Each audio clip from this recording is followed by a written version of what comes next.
11월 9일 새벽 말씀 묵상 시작하겠습니다. 하나님 아버지, 오늘도 저희들에게 새날을 열어주시고 주님의 은혜 안에서 이 하루를 살아갈 수 있도록 도우시니 감사와 찬양을 올려드립니다. 오늘도 우리들에게 베푸실 주님의 은혜, 또 우리들에게 말씀해 주실 주의 음성을 붙잡고 주님과 동행하며 이 어려운 때를 이기며 살아가는 하나님의 백성들 되도록 인도하여 주옵소서. 예수님 이름으로 기도합니다. 아멘. 지난 한 주 동안은 새벽 말씀 묵상을 함께 나누지 못했습니다. 라이트 앤 딜라이트의 묵상글을 통해서만 나누었습니다. 공부하는 시간들을 가지고 왔는데 그동안에 하지 못했던 사무엘기상 말씀들 잠시 정리하고 오늘 본문인 10장 말씀으로 들어가도록 할까 생각하고 있습니다. 사무엘기상 6장부터 저희들이 9장까지 말씀을 함께 나누지는 못했었는데요.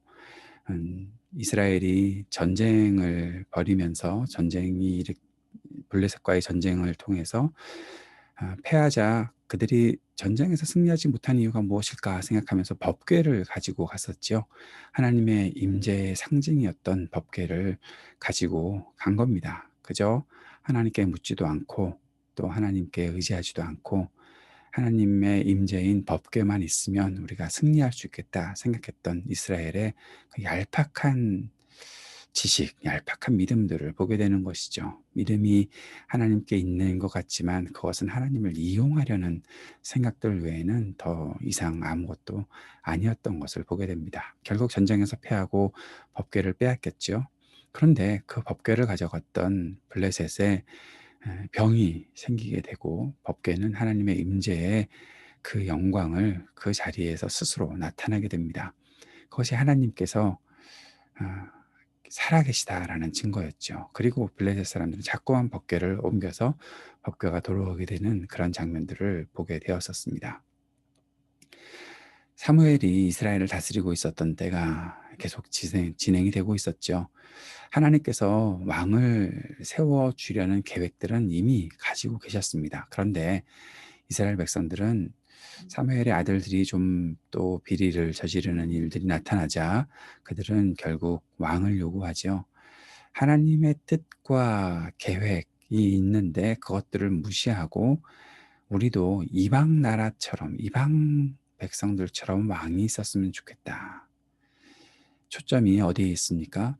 우리도 다른 나라들처럼 하나님 앞에서 하나님께서 우리에게 필요한 계획들을 이루어 주십시오가 아니라 다른 나라들, 다른 사람들처럼 나도 뭔가 갖게 해달라는 그러한 일들을 하고 있었던 것입니다. 사무엘에게 하나님께서는 저들이 너를 버린 것이 아니다. 사무엘의 마음이 좀 섭섭했었겠죠. 자기가 그래도 이스라엘을 위해서 일하고 있는데 이스라엘 백성들이 자기를 몰라주고 왕을 세워달라고 하니까 그때 하나님께서 하셨던 말씀은 저들이 너를 버린 것이 아니라 나를 버린 것이다 라고 말씀하시죠. 그리고 우리가 궁금한 것은 왜 하나님은 사울 같은 사람을 왕으로 세우실까 하는 것이죠. 여기에 우리가 생각할 수 있는 것은 백성들의 뜻대로 하나님께서 한번 내버려 두신 것이다. 하나님께서 사울 왕을 처음부터 마음에 합한 사람으로 두고 계신 것이 아니라 백성들의 뜻대로 한번 해주시려는 그러한 생각들이 아니었을까, 그러한 생각이 아니었을까 싶은 느낌이 듭니다. 아무튼 사울이 왕으로 세워지는 장면 이제 우리가 묵상하게 될 것입니다. 오늘 본문 봅시다. 사무엘기상 10장 1절에서 16절까지 말씀입니다. 사무엘이 기름병을 가져다가 사울의 머리에 붓고 그에게 입을 맞춘 다음에 이렇게 말하였다. 주님께서 그대에게 기름을 부으시어 주님의 소유이신 이 백성을 다스릴 영도자로 세우셨습니다. 오늘 나를 떠나서 가시다가 베냐민 지역 셀사에 이르시면 라헬의 무덤 근처에서 두 사람을 만나실 터인데 그들은 그대의 부친이 찾으러 다니던 암나귀들은 벌써 찾았고 부친께서는 암나귀들 걱정은 놓으셨지만 이제 오히려 아들과 종의 일이 걱정이 되어 찾고 계신다고 말할 것입니다. 또 거기에서 더 가다가 다볼의 상수리 나무에 이르면 거기에서 하나님을 뵈려고 올라가는 세 사람을 만날 것입니다. 하나님, 한 사람은 염소 새끼 3마리를 데리고 가고, 한 사람은 빵 3덩이를 가지고 가고, 또 한 사람은 포도주 가죽 부대를 하나 메고 갈 것입니다. 그들이 그대에게 안부를 묻고 빵 2덩이를 줄 것이니 그것을 받으십시오. 그런 다음에 그대는 하나님의 산으로 가십시오. 그곳에는 블레셋 수비대가 있습니다. 그곳을 지나 성읍으로 들어갈 때에 검은고를 뜯고 소구를 치고 피리를 불고 수금을 뜯으면서 예배 처소에서 내려오는 예언자의 무리를 만날 것입니다. 그들은 모두 춤을 추고 소리를 지르면서 예언을 하고 있을 것입니다. 그러면 그대에게도 주님의 영이 강하게 내려 그들과 함께 춤을 추고 소리를 지르면서 예언을 할 것이며 그대는 전혀 딴 사람으로 변할 것입니다. 그대는 나보다 먼저 길갈로 내려가십시오. 그러면 나도 뒤따라 그대에게 내려가서 번제와 화목제물을 드릴 것이니 내가 갈 때까지 이래 동안 기다려 주십시오. 그때에 가서 하셔야 할 일을 알려드리겠습니다. 사울이 사무엘에게서 떠나려고 몸을 돌이켰을 때에 하나님이 사울에게 새 마음을 주셨다. 그리고 사무엘이 말한 그 모든 증거들이 그날로 다 나타났다. 사울이 종과 함께 상년에 이르자 예언자의 무리가 그를 맞아 주었다. 그때 하나님의 영이 그에게 세차게 내리니 사울이 그들과 함께 춤추며 소리를 지르면서 예언을 하였다. 이전부터 그를 알던 모든 사람들이 보니 사울이 과연 예언자들과 함께 그렇게 예언을 하는 것이 아닌가. 그래서 그들이 기스의 아들에게 무슨 일이 일어났는가, 사울이 예언자가 되었는가 하고 서로 말하였다. 거기에 사는 한 사람이 다른 예언자들은 어떻습니까? 그들의 아버지가 누구라고 생각하십니까? 하고 물었으므로 사울마저도 예언자가 되었는가 하는 속담이 생겼다. 사울은 예언을 마치고 나서 산당으로 갔다. 사울의 삼촌이 사울과 그 종에게 어디를 갔었느냐 하고 물었다. 사울이 대답하였다. 암나기들을 찾으러 갔지만 찾을 수가 없어서 사무엘에게 갔었습니다. 사울의 삼촌이 또 말하였다. 사무엘이 너에게 무슨 말씀을 하시더냐 나에게 말하여라. 사울이 삼촌에게 말하였다. 암나기들은 이미 차였다고 우리에게 일러주었습니다. 그러나 사무엘이 사울 자신에게 왕이 될 것이라고 말한 것은 그에게 알려주지 않았다. 오늘 본문에 보면 이제 사무엘이 사울의 머리에 기름을 붓는 장면이 나타납니다. 왕으로서 세운다는 그러한 상징으로 기름을 부은 것이죠.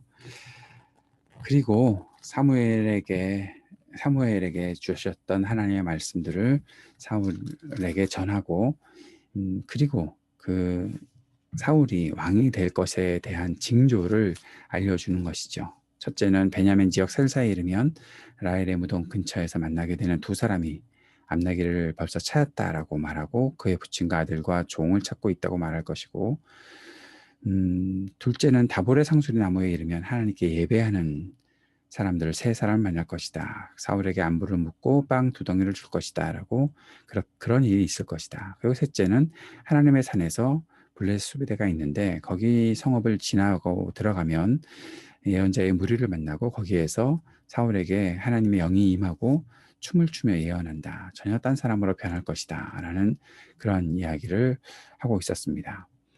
이 일들은 다 일어났지요. 사무엘이 말했던 이 예언들이 다 징조죠. 징조가 다 일어나면서 결국 사울은 이제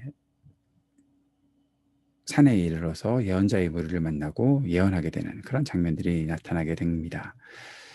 사울에게 극적인 변화가 일어났던 것이죠. 사람들이 사울이 예언하는 일들을 보면서 놀랍니다. 여기서 우리가 한 가지 배울 수 있는 것은 하나님의 일들을 감당하기 위해서, 하나님께서 맡기시는 사역들을 감당하기 위해서는 분명히 변화가 필요하다라는 사실들을 보게 됩니다. 외적인 변화도 필요합니다. 또 자신감도 필요하겠지요. 그러나 그 무엇보다 중요한 것은 내적인 변화, 온전한 변화가 있어야 하는 것이죠. 하나님께서 주셨던 사역들을 감당하기 위해서는 하늘로부터 임하는 지혜와 능력을 얻어야 하는 것입니다. 그러나 그것이 철저하게 하나님께 대한 순종으로 나타날 때, 하나님의 말씀에 대한 순종으로 나타나고 계속 지속적으로 주님의 말씀을 따르는 일들이 있을 때 완전한 하나님의 일들을, 하나님께서 맡겨주신 책임과 사명들을 이룰 수 있겠다라고 우리가 배우고 살아야 하는 것이죠.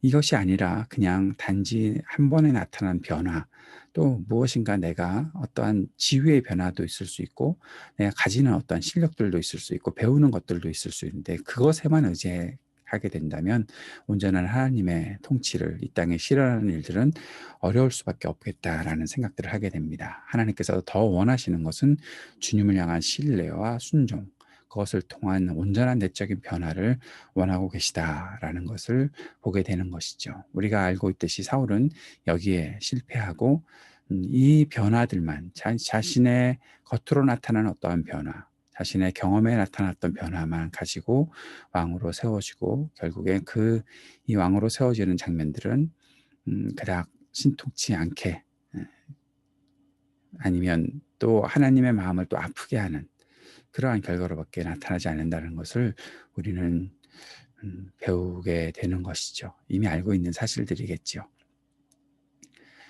중요한 것은 어쨌든 하나님께서 어떤 시대이든 하나님의 사람을 세우실 때 그 안에는 분명히 변화가 있다. 그러한 일들을 하나님께서는 보여주시고 그를 세우신다라는 사실들을 보게 되는 것입니다. 사울은 아직까지 두려운 것 같습니다. 삼촌을 만났는데 자신이 왕으로 세움을 받았다, 기름 부음을 받았다는 얘기는 하지 않습니다. 이때까지 사울은 아직까지 침착하고 신중하다라는 장면들을 보게 되는 것이죠. 크신 하나님의 섭리를 오늘도 우리는 생각하고 살 수밖에 없습니다. 하나님은 하나님의 일을 반드시 이루신다라는 것입니다. 우리가 주님의 일들을 바라볼 수 있도록 하나님께서는 우리들에게 은총을 베푸시고 오늘도 우리를 인도하실 것입니다. 우리는 기다리고 하나님의 뜻이 이루어지기를 간절히 소망하며 오늘도 살아가게 되는 것이죠. 오늘도 우리가 기도하면서 하나님의 뜻을 바라볼 수 있는 지혜와 힘을 우리들에게 허락하여 주옵소서. 하나님의 크신 섭리를 알게 하여 주옵소서. 주님 앞에 기도하며 나아갈 수 있는 우리 모두가 되었으면 좋겠습니다. 함께 오늘도 기도하며 나아갑시다. 하나님이 이 땅을 긍휼히 여겨주시고 주님의 도우심으로 이 모든 어려운 상황들을 잘 이겨나갈 수 있게 해달라고 기도합시다. 우리 교우들의 가정들을 위해 또 자녀들을 위해 청년들을 위해 기도해 주시고 오늘 IT를 위해 간절히 기도해 주시기를 바랍니다. 미국 땅을 위해 기도해 주십시오. 새로운 지도자가 선출되었는데 이 모든 전환의 과정들 속에 평화가 있게 하시고 하나님의 정의와 긍휼이 이 땅을 덮고 새롭게 할 수 있도록 주님 역사해 주옵소서. 간절히 기도하고 우리 또 조국을 위해서도 기도하는 시간 갖도록 하겠습니다. 기도하겠습니다. 하나님께서 하실 일을 바라봅니다. 하나님께서 하시는 일들이 온전히 일어날 것을 우리가 믿습니다. 이 땅에도 그리고 우리의 모든 각자의 삶에도 하나님의 뜻을 이루어 가고 계시다는 확신과 믿음을 가지고 오늘도 감사하며 살아가는 우리 모두가 되도록 인도하여 주옵소서. 예수님 이름으로 기도합니다. 아멘.